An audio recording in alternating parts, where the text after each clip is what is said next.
Feeling like you're buried in your to-do list, like there's not enough time in the day, not enough hours in the week, you just can't get everything done? Well, today we're gonna fix that. Hey, I'm CJ, the host of Elevate with CJ, and in today's video, we're gonna help you steal back your time. So far this week, we've talked about being overwhelmed, and that being overwhelmed is a warning sign that our mental and emotional capacity is being taxed, and we need to get that fixed.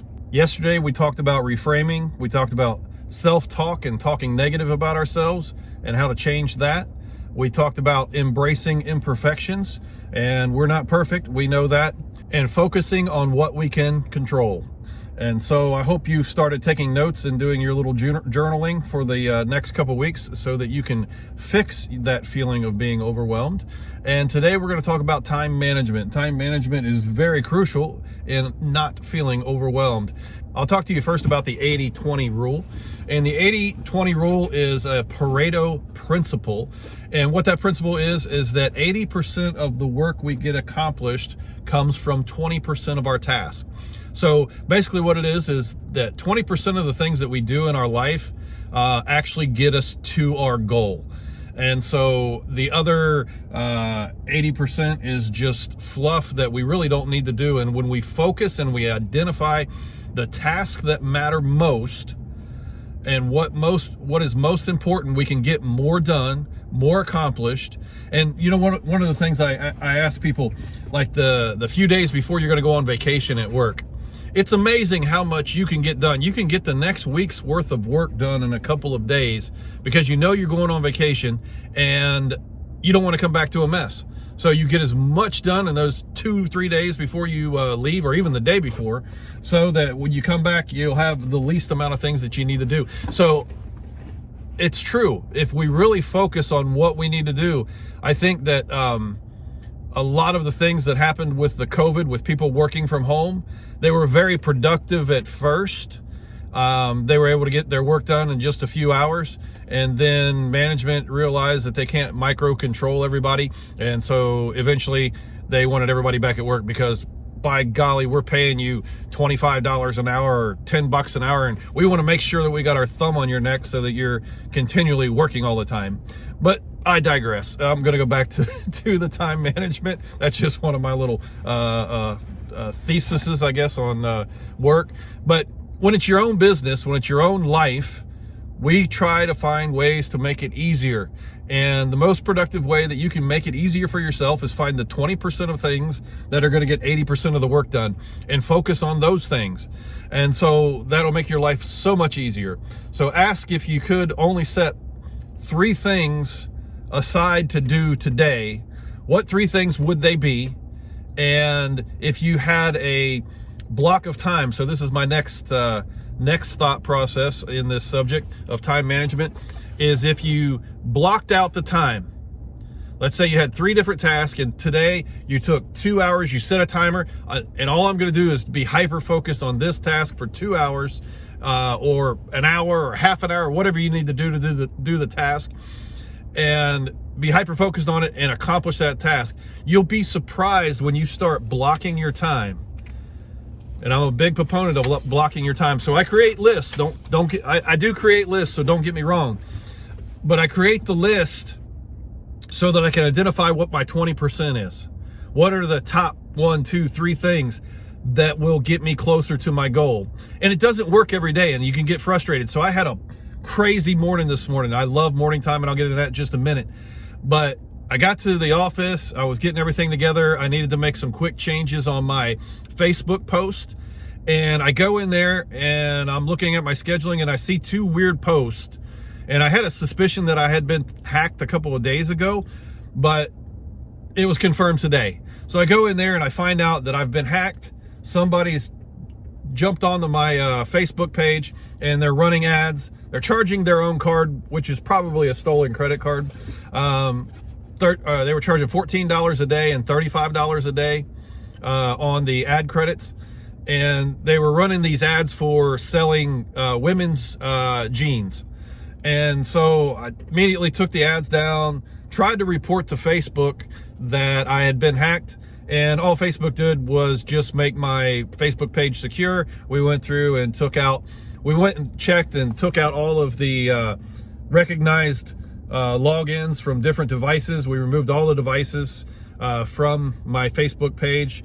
So I had to go in, change my password, went in and deleted those connections with the ads that they were running. But they also created another business page called Shop Like a Vegan or something like that, or Shop of a Vegan. And I can't go in and delete that page. It's hidden underneath my business pages, and I can't go in and delete it because I don't have access to it because it's their business page.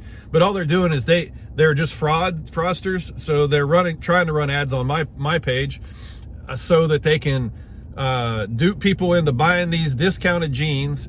At the end of the day, the customer's never going to get their jeans. The account's going to disappear, and so they just walk away with more money in their bank account. So hopefully these rascals get caught, but I'm glad that I caught that. But it took like 4 or 5 hours of my day today to get that resolved. And I know I briefed it down in just a little tidbit. It is impossible to get a hold of Meta. I never did get a hold of them. I just had to use their systems that they had in place to report the fraud, which isn't actually reporting the fraud. It's just ultra securing your system. But I digress. I'm going to go back into into why you're here today. I'm sorry to vent on you like that, but I was talking about taking and scheduling time blocks. So things like that are going to come up, and you can't get frustrated. I mean, I was frustrated, but at the end of the day, I was thanking God that I caught it before it got too out of hand, and then my Facebook page got taken down, my business page got taken down, and I had to start all over again. And so I'm glad that happened. I'm glad they weren't charging my card for the ads, but so I was thankful for that, and I just tried to present myself with that attitude of gratitude. It was a hassle, but here I am in the afternoon, meant to do this video this morning. It's almost 4 o'clock, but we're getting it done this afternoon, and I'll post it here in a couple hours for you guys. And so you need to block out your time. So going back to time blocking, I like to block out like time in the morning, because that's where my creative time is, my thinking time. I'm really sharp in the mornings, and as I get throughout the day, I get tireder, and I know that I don't think as crispy and clear as I should. And so what I try to do is block out, like, from 8 to about noon, lunchtime, time that requires a lot of thinking. Like if I'm doing marketing, advertising, if I'm doing creative stuff where I'm trying to create different posts, where I'm trying to get things together for my videos for the upcoming week, if I'm trying to get things together for my school that I'm setting up, if I'm trying to get those things together, I do that type of stuff in the morning. In the afternoons, that's more for like responding to emails, going to the bank to drop off a deposit, mowing the grass, cleaning up the house, cleaning my car, just mindless tasks that I can do that I don't have to put a lot of thought into. And I block those sections of time off. And so even in my morning session, I'll block off certain sections, because there's things that take a lot longer than just a day or two to figure out, or that I work on a continuing basis, that are scheduled on my calendar. And so I'll say I'm going to spend an hour doing this, and I'll set my timer, and I'll just spend an hour concentrating, hyper focused on whatever task that is, get it done, or get where I need as far as I can into that task, and then I'll go on to my next task. I'll take a break, go on into my next task. And then as far as stealing your time back, so you use the 80-20 rule. 20% creates 80% of your results, and scheduling those time blocks. And then lastly, my favorite is delegating. So delegating is scary at first, but once you do it and you get good at it, oh, it's awesome. It really breaks you free. So a lot of the things that are redundant in my businesses, I assign to other people to do, so that I don't have to do them. I can do them. Sometimes I get scared because I'm afraid that they're going to mess them up, but it's okay if they mess up, because if they mess up, I don't get on them. What do? I go and say, okay, well, we learned a lesson here. This is what you did wrong. Let's not do that again. This is how we move forward.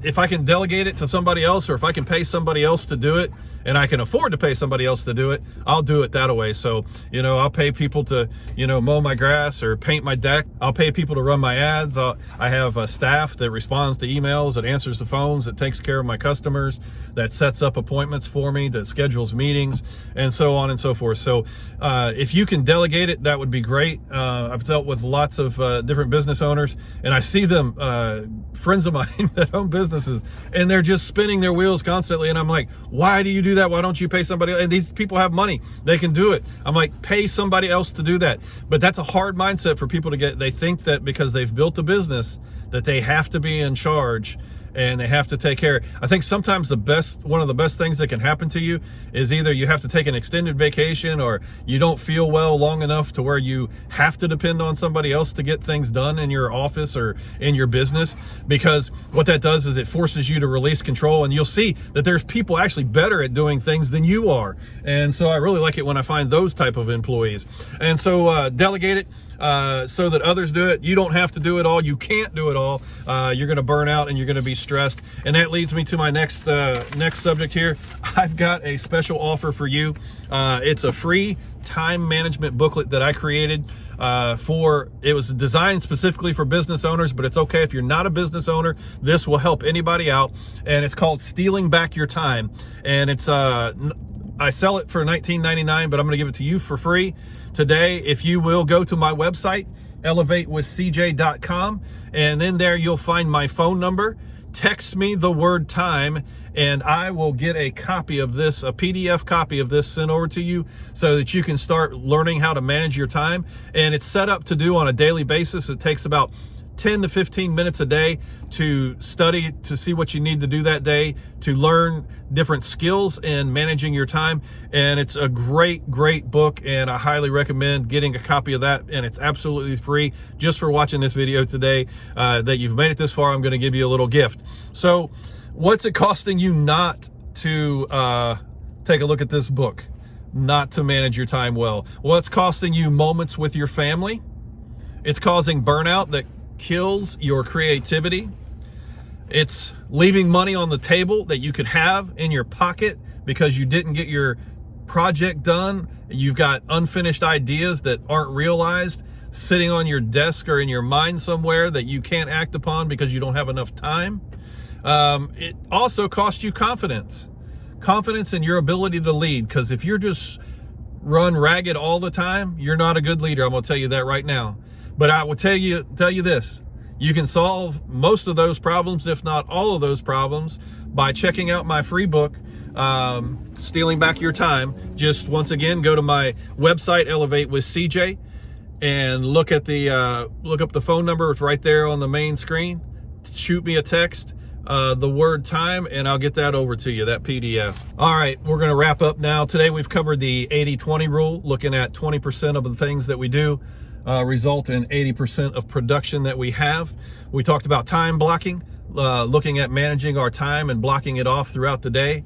We talked about my favorite thing, delegating, paying others or getting others to do what we don't want to do, and simple tasks that others can do that we can do as well, but get them to do it to free up your own time.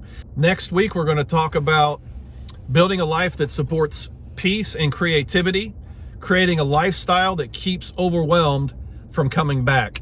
And so if you've enjoyed this video, or if you've hated this video, I want you to go down and hit the like button and subscribe button if you're not subscribed already. And that just makes me feel good that somebody's made it this far in the video and they've liked and subscribed. And you know what? I'm going to end it there for today. Let's elevate together. Elevate with CJ.